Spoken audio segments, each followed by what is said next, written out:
So Anthony Mackie made some stupid comments about not wanting a character called Captain America to be about America because, I mean, he's an idiot. You have to be an idiot. And as soon as the words came out of my mouth, if I was giving an interview, and I would have figured out a way to go, what I meant to say was, or can we edit that part out?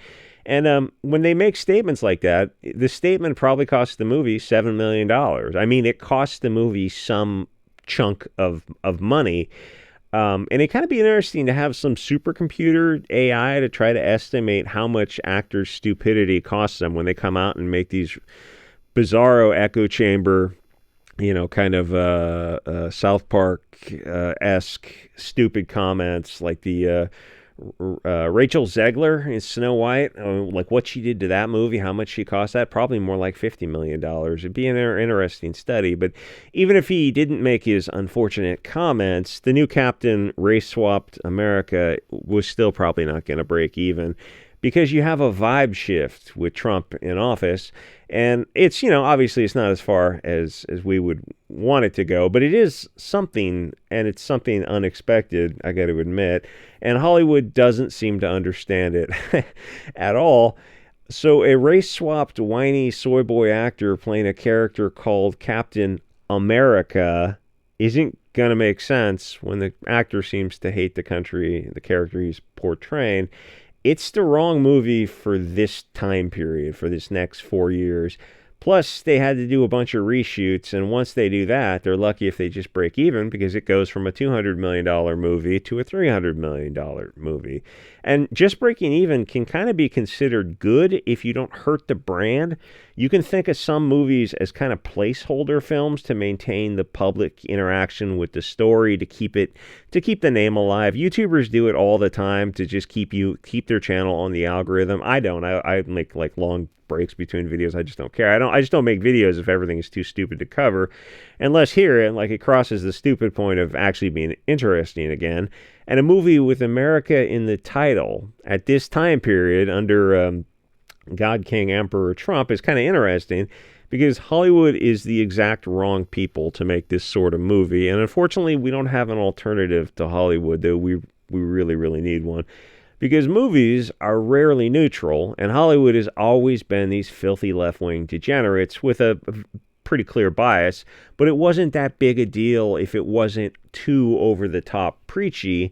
But because of social media, combined with, because of actors having direct access to the public, that if anything is going to be killing Hollywood, an actor on Twitter has a big part to do with it, because you realize how far of an echo chamber they're in. It's the Gal Gadot singing Imagine, and then all these ultra wealthy actors in their gated communities and mansions, upset that they can't get their $30 thing of like custom yogurt or whatever these weirdos eat, singing Imagine, like, we're all in this together. And people are looking around like, you're out of your fucking mind.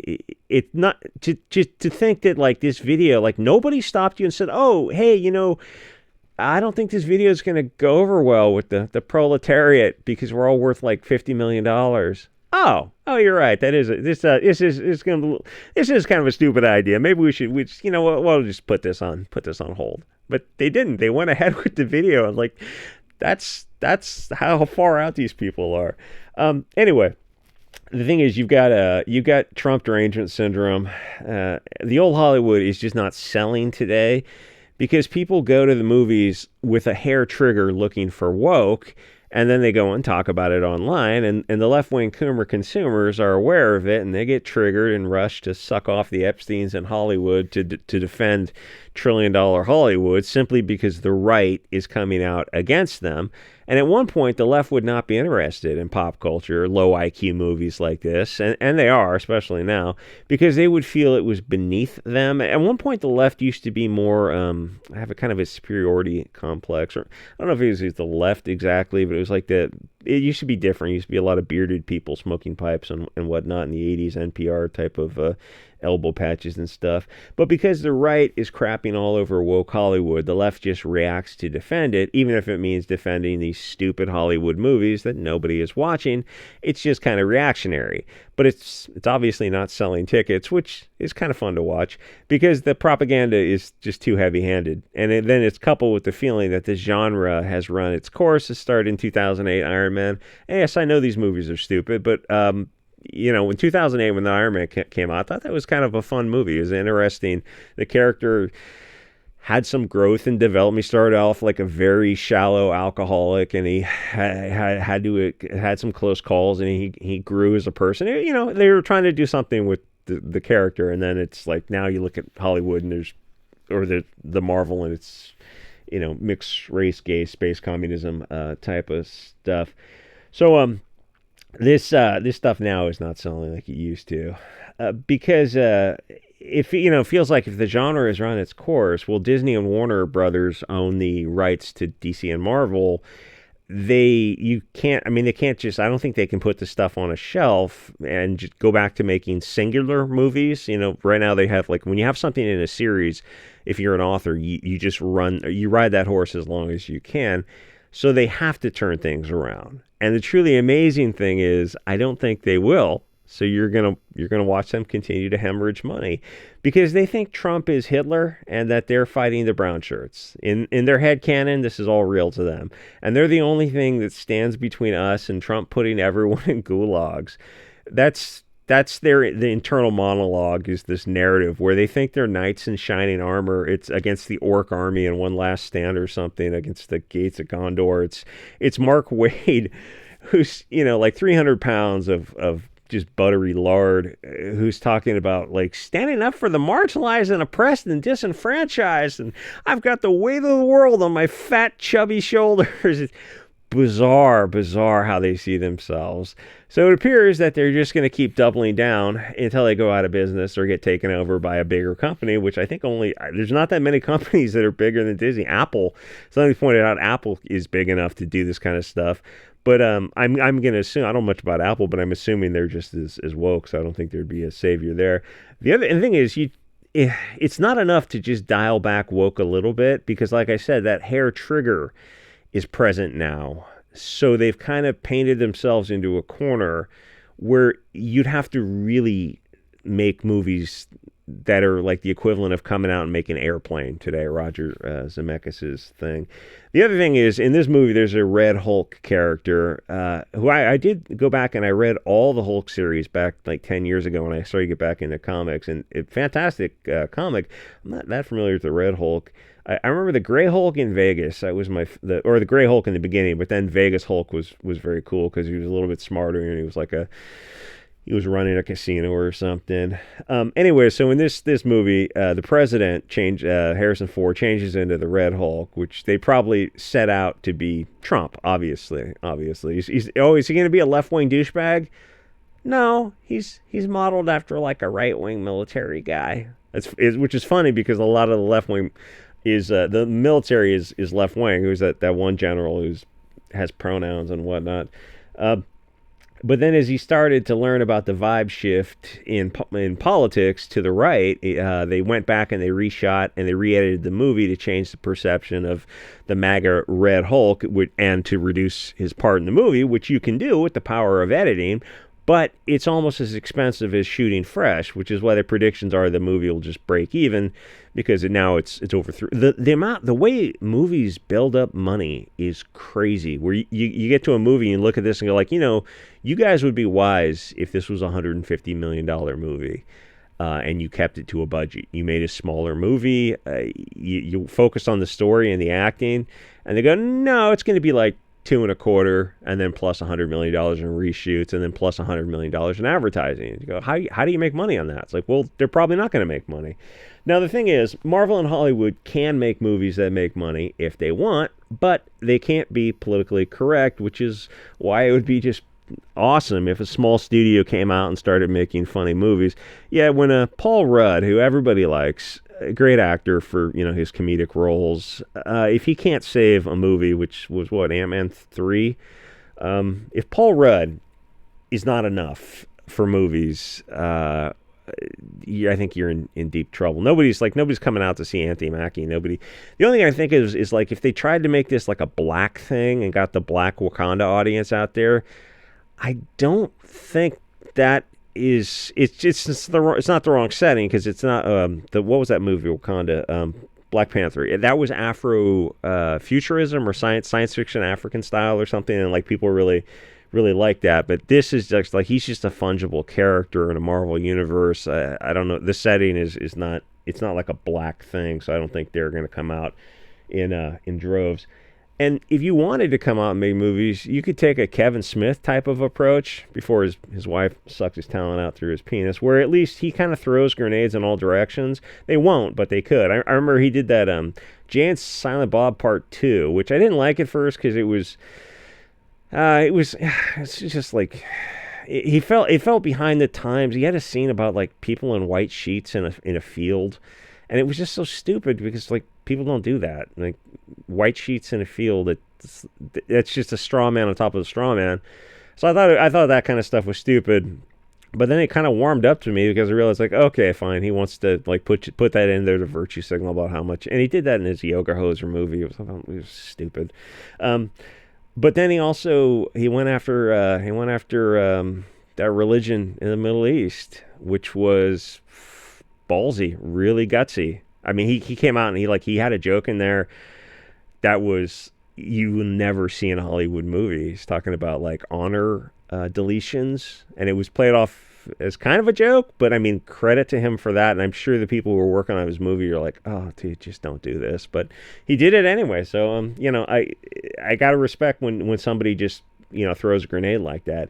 Anyway, so assume this movie is a small success. I suspect it's not going to have the momentum they need to relaunch Marvel movies because they'll just follow it up with more race and sex swapped garbage, which nobody gives a shit about anymore.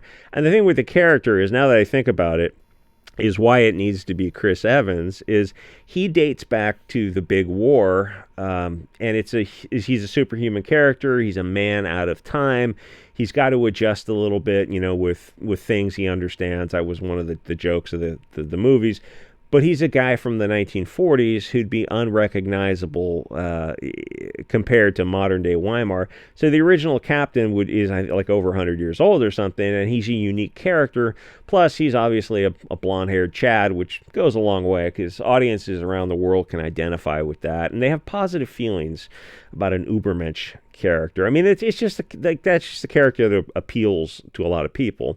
Something a bit special, a cut above the gray masses. Because a blonde is an ultra-rare minority, globally speaking, and the problem is when you swap that out for something more commonplace, it's just not special anymore. The blonde Englishman just can't be replaced, which obviously isn't politically correct, but it's something we know in our subconscious what is special and what isn't. No offense, of course, but in these subconscious elements they're important. But Hollywood is in business to change your perception because they don't care about art or money. They're a globalist narrative control cult, and who knows, maybe President Elon will fund some sort of alternative Hollywood, or simply by nuking U.S. aid, parts of Hollywood will go out of business without taxpayer money to subsidize their, space communism, which, sounds a little bit off, but keep in mind something like the BBC is funded was funded in part by USAID, which sounds like, wait, the British media company was founded by American taxpayer dollars? Yeah, isn't that crazy? It's like, yeah, it really was. Anyway, the Captain America character has to be blonde-haired farm kid from the 1940s for it to be connected to the lore. Because by race swapping it, you're doing what the Bolsheviks do, is they sever the roots, they destroy the history and the blood tribe, and they create this globalist found family, and you just can't do that. On the surface, it might look fine. You've got a normal, physically fit actor who's got to play the role of an active character, Anthony Mackie, but it doesn't spiritually connect with the viewer because it doesn't fit, because he's not the blonde farm boy. And that's like when people are talking about, we're going to race swap Batman, and the same story applies. Or Superman for that matter. It's like, well, the canon is a canon for a reason. They're tied to a time and place. I don't remember the timing for Superman when he was crashing into the Kansas farm, but I don't know when Superman came out. Probably in the 40s as well. But it's like, Batman's the same kind of thing. It's like the wealthy son of a billionaire type of thing. It just doesn't fit when you race swap those characters. And Hollywood will obviously just call you racist, but that's not real. That's just a term to manipulate people via social conditioning. The character cannot be black, Asian, Latin, or whatever, because it was created in the 40s, most likely based on demographics, and the guy's last name is probably going to be English or German, and not, what was he before this? Falcon or something. And like, didn't you have the Winter Soldier right there? And who was the other black guy? War Machine and Iron Man or something? The thing is, if you wanted to create a new black World War II character, you could, but you have to start fresh and create one from scratch. And you tell these people that, and they're like, oh yeah, we're not going to do that. Because, obviously they don't want to create a new comic book. And to be fair, comics are pretty well dead. But anything they create fresh from scratch, all they can write is woke. And even the woke don't want to pay for woke as much as they say they do, and they talk about it and they virtue signal it. But when it comes time to put down the $15 for the ticket, they just don't turn up for it. Yeah, so that is what it is. They have to use this name recognition swapping thing. You see it so often. There should be a better name for it than name recognition swapping, like Rings of Power. It's like, oh, Lord of the Rings. And you go in there and you're like, what are all these Afro-hobbits doing here? This doesn't make sense. They're all, oh yeah, no, we're all in the same tribe. We're all in the same clan. It's like, but morphologically, you look different evolutionary environments. It's like, well, how well did Rings of Power do? Oh, no, you understand. We had to update it for the modern day. But Lord of the Rings was only 25 years ago. Was that not the modern day? And that was massively successful. Oh, we're much more modern day 25 years later. No, you're not. This is just gay mixed race space communism. It's just globalist propaganda. Nobody wants this kind of stuff. Just, if you want Anthony, wasn't he already the character, the Falcon? Why don't you just make him carry on that character as the Falcon? Like, no. This is part of the humiliation ritual for a conquered. Oh no, I mean, this is just a natural evolution of the character. Yeah, I don't think it is. I think there's something else going on here. Anyway, I'm sure this movie it'll break even. Is that Valentine's Day? Because there's just too many idiots, coomers out there who's just got to see the latest thing. And I don't know, it feels like there hasn't been a movie in a long time, and maybe I'll go out there and watch it just to talk about it. And I haven't seen I haven't seen the big screen movie in a long time too. The Wu Flu had something to do with that. Anyway, like, comment, subscribe, and I'll see you guys on the next episode.